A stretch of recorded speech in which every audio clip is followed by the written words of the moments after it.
Vous avez un invité. Est-ce que la position du Parti socialiste est inflexible?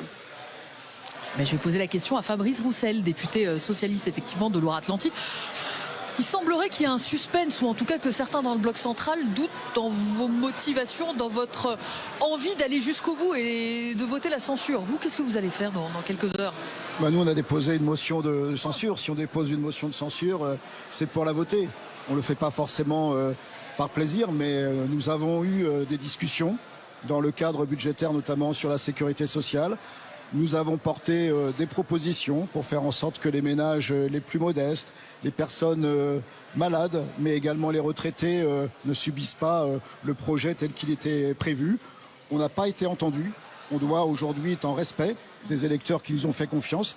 Et c'est pour ça que le seul moyen aujourd'hui d'exprimer notre désaccord, c'est la motion de censure. Mais Fabrice Roussel, pourquoi est-ce qu'on entend, par exemple, du côté du bloc central, il y a quelques instants, votre collègue Mathieu Lefebvre, qui est d'un autre groupe, qui lui soutient, Michel Barnier, qui est d'Ensemble pour la République, disait mais on ira chercher voix par voix des socialistes qui doutent et qui ne veulent pas voter la censure. Pourquoi est-ce que certains pensent que vous êtes si influençable que ça dans les dernières heures?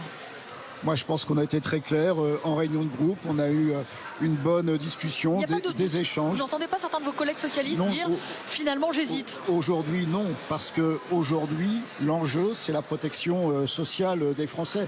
Et c'est ça qui doit peser dans notre décision. Je le dis, on n'a pas été écoutés. On nous avait promis des temps d'échange. On nous avait promis une culture du compromis. Ce n'est pas arrivé. Donc il faut à la fois changer de ligne politique, mais aussi changer de méthode si on veut redresser le pays. Et pourtant, le Parti socialiste propose un chemin à travers votre président de groupe, Boris Vallaud, en disant mettons-nous d'accord sur une plateforme de non-censure. Ce serait quoi? Chacun dessine ses lignes rouges et on évolue au centre de ce qu'il reste à faire ensemble? En tout cas, nous, on a été très clairs sur ce qu'étaient nos lignes rouges. On a même fait des efforts dans ces derniers jours. Mais ça veut dire que vous êtes prêt à discuter? Eh bien, je pense qu'aujourd'hui, il faut changer de méthode, il faut changer de ligne politique. Et le drame de ces dernières semaines, c'est que le gouvernement n'a pas souhaité changer la ligne politique qui avait été désavouée aux élections législatives.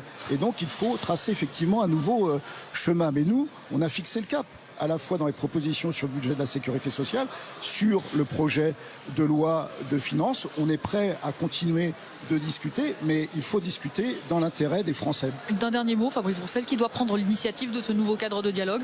C'est entre les députés ou c'est Emmanuel Macron? Eh bien, je crois que les députés sont suffisamment grands pour le faire. Maintenant, effectivement, je pense qu'aussi Emmanuel Macron doit prendre conscience de la réalité dans laquelle est notre pays et doit proposer des solutions. Merci beaucoup.